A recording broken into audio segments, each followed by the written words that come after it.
Umuremi, like I said, he can come inside, but he's not comfortable. But he likes the ball being played behind the defenders. Now, as a Pirates fan, I know Guti is very frustrating. He needs to do better.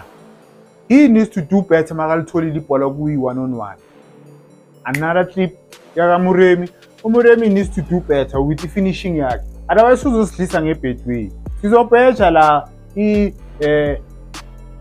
over 2 goals la bese ayamisa into so sidliwe ibhetway.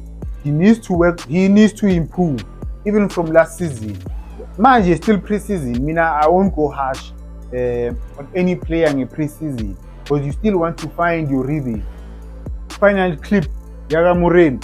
This is how Pirates is going to score this season. Most amagoli uMuremi azowakora bazowadlala behind. Most amagoli, I repeat, most they've shown you even the previous games. There was a time where bamnikile aphume one-on-one. They are going to score like that. So angazi mina ama coach if bazodliwa so bazobe babhekile.